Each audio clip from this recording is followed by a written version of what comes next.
तो हेलो अभी आया फैमिली, कैसे हो आप लोग? Hope you are doing well.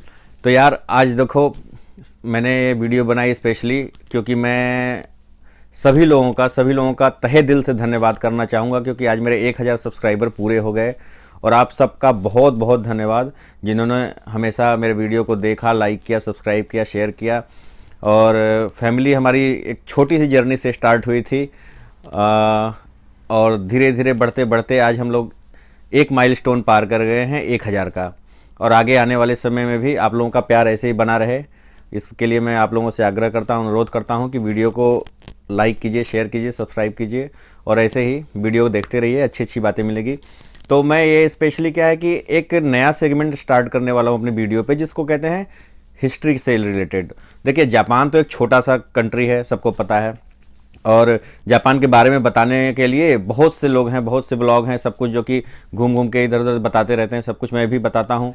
But मैं सोच रहा हूँ कि थोड़ा इतिहास भी आप लोगों को बताया जाए, जापान के इतिहास के बारे में, कि कैसे जापान हुआ, कैसे डेवलप हुआ, उसका कैसे। तो आज की जो हम वीडियो बनाने वाले हैं वो बनाएंगे हम जापानी मुद्रा पे, कि जापान में जो है पैसों का चलन कैसे हुआ, कैसे स्टार्ट हुआ, क्या हुआ, कब से स्टार्ट हुआ।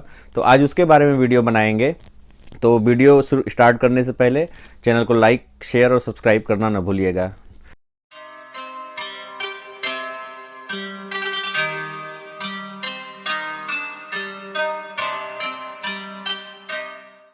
चलिए तो फिर स्टार्ट करते हैं वीडियो को। तो मुद्रा मुद्रा क्या होती है कि जापान की जो मुद्रा थी वो 8वीं शताब्दी, 7वीं और 8वीं शताब्दी के दौरान स्टार्ट हुई थी। उससे पहले जापान जो है कैसे डील करता था किसी व्यापार वगैरह में। तो जैसे आप जानते हैं कि हमारे इंडिया में भी कई गाँवों में, स्पेशली गाँव में देखते होंगे कि इस तरीके से होता है कि जैसे कोई परचून की दुकान हुई या किराने की दुकान, तो मम्मी बोलती हैं कि अच्छा ठीक है, पैसे नहीं, ये अनाज लेते जाओ और उसके बदले में खरीद के लेते आओ सामान। तो हम भी वो ले जाते थे, धान होता था या चावल होता था दुकान पे, दुकान वाले को देते थे, वो तौलता था, उसके बदले में हमें सामान देता था। तो जापान भी स्टार्टिंग में 8वीं शताब्दी से पहले वो ऐसी कमोडिटी मनी के तौर पे चावल और सोने का पाउडर, इस तरीके की चीज़ों का इस्तेमाल करता था, क्योंकि गेहूँ वगैरह तो इनके यहाँ होता नहीं है। तो ये चावल का मतलब चावल को एज ए कमोडिटी मनी के रूप में इस्तेमाल करते थे। अब कमोडिटी मनी क्या होता है? वही होता है कमोडिटी मनी की कुछ चावल हो गया या कुछ सिंबल हो गया, जिस तरीके से आप यूज़ कर सकते हैं। हमारे इंडिया में भी यूज़ होता है, आपको पता है। तो उस तरीके से वो स्टार्ट करते थे, मतलब करते थे व्यापार। तो उसके बाद जो 8वीं शताब्दी हुई, 8वीं शताब्दी के बाद इन्होंने सबसे पहले क्या किया कि अपना खुद का नहीं, इन्होंने चाइना का जो रुपया होता था, चाइना का सिक्का होता था, उसको अपनाया। उसको अपनाने का मतलब था उनकी कॉपी करी, वहाँ से पैसे को मंगवाया।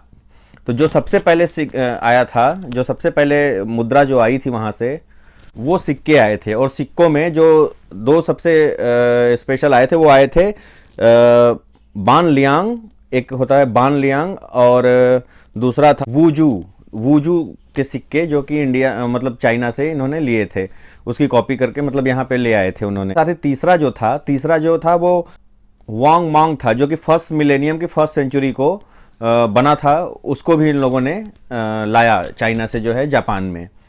तो 8वीं शताब्दी से इनका स्टार्ट हुआ था पहला सिक्के वगैरह का चलन, जो कि चाइना से। ये अब बात क्लियर हो गई। अच्छा, दूसरी बात, अच्छा जब ये सिक्के आए तो इनको पूरे जापान में फैलाया गया, पूरे जापान में खोदा गया। बट उस समय जापान की इकोनॉमी उतनी स्टेबल और ऐसी नहीं थी, तो क्या नाम से कि जो सिक्के थे ये बहुत कीमती वस्तु के रूप में यूज़ किए जाने लगे। जो मतलब जो सिक्का, अब भाई अचानक से कोई अभी हम चावल और उससे ट्रेड कर रहे हैं, तब तक सिक्के आ गए, नए चलने लगे, तो ऑब्वियसली लोग इसको बहुत कीमती वस्तु समझ करके स्टोर करने लगे और उसको जो है कीमती सामानों को खरीदने के लिए, ऐसे करने के लिए यूज़ करने लगे।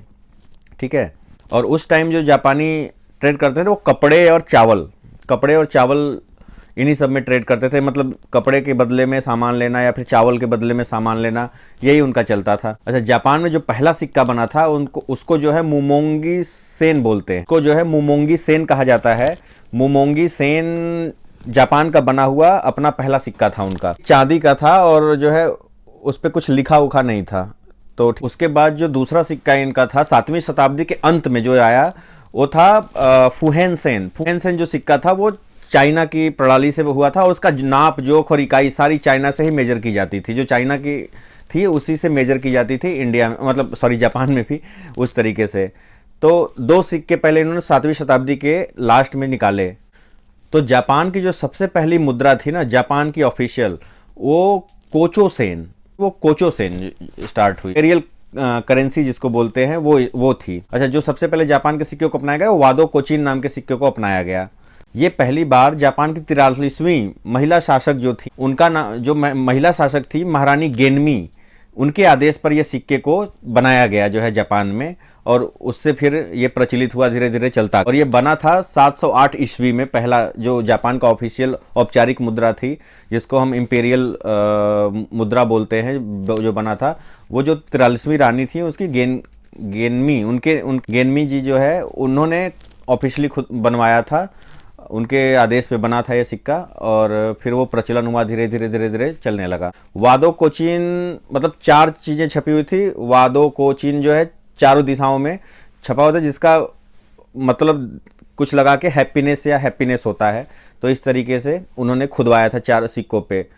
फोटो मैं आप लोगों को अभी डाल देता हूँ, वो पता चल जाएगा, जिसका अर्थ हैप्पीनेस या खुशी होता है। जो ये वादो कोचिन छपा था ना, वो भी चाइना के ही तांग नाम के सिक्के से ही प्रेरित था। उसी से प्रेरित होकर के उन्होंने अपना नया सिक्का बनाया था जापान ने।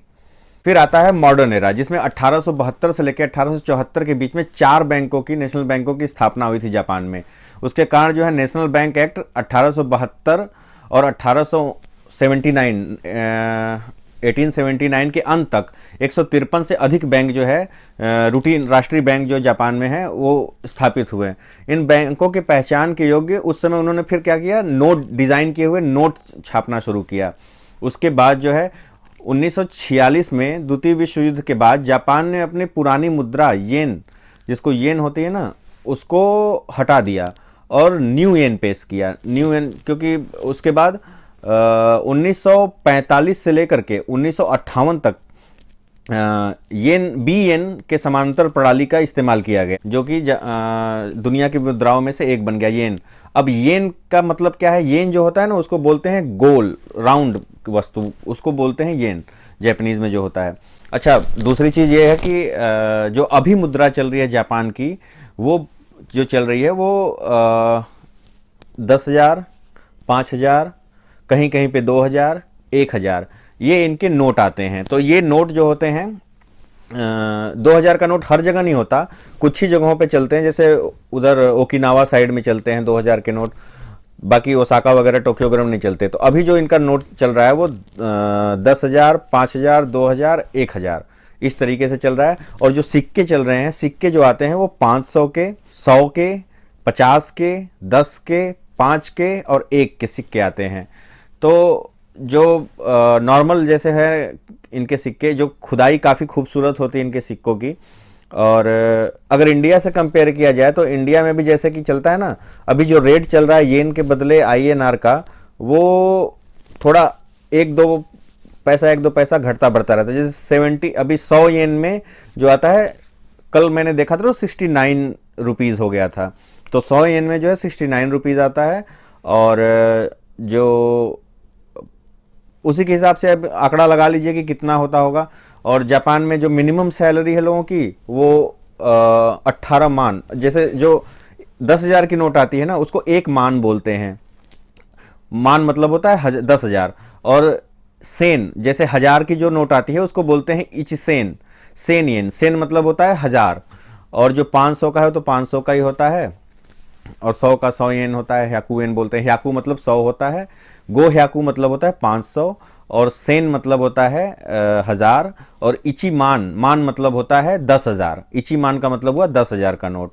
तो उस हिसाब से लगा लीजिए। तो अगर कोई आपको बोलता है जू हाची मान, जो मिनिमम सैलरी जू हाची मतलब 18 मान, 18 मान मतलब 1,80,000 येन हो गया। 1,80,000 का मतलब हो गया कि आप इंडियन रुपीज़ में कन्वर्ट लगा लो, उसी के हिसाब से थोड़ी गणित बैठा लो, तो वही जो होती है मिनिमम सैलरी। बट खर्चे भी उसी हिसाब से यहाँ पे भयानक हैं। और आपको पता है कि जो जापान की कमोडिटी प्राइजेस है वो काफ़ी हाई है, तगड़ी है।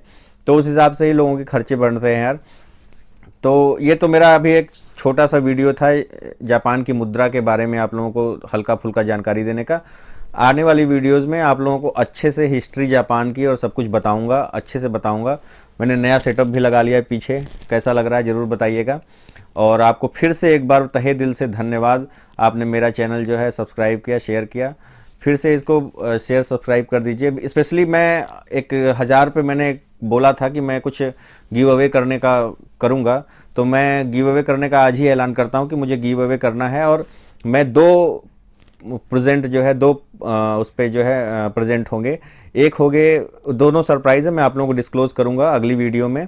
तो एक होगा मैं थोड़ा सा डिस्क्लोज कर ही देता हूँ। एक जो हमारे एनिमे प्रेमीज़ हैं उनके लिए मैं करूँगा, और जो दूसरा नॉर्मल लोगों के लिए। तो चलिए फिर आप एंजॉय कीजिए। मैं फिर अगले वीडियो में कुछ स्पेशल लेकर के आता हूँ आप लोगों के लिए। और फिर आप, एक और चीज़ है कि मैं ट्रैवल अब स्टार्ट कर दिया है धीरे धीरे, तो आप लोग अपना कमेंट में बताइए कि आप कौन सा सिटी देखना चाहते हैं और क्यों देखना चाहते हैं। तो वो आप मुझे कमेंट में लिख करके बताइए, फिर मैं उस सिटी का प्लान करूँगा और आपको ज़रूर दिखाऊँगा। चलिए फिर आज के लिए यही वाइंड अप करते हैं। तो मैं चलता हूँ फिर, अभी आया जी, धन्यवाद।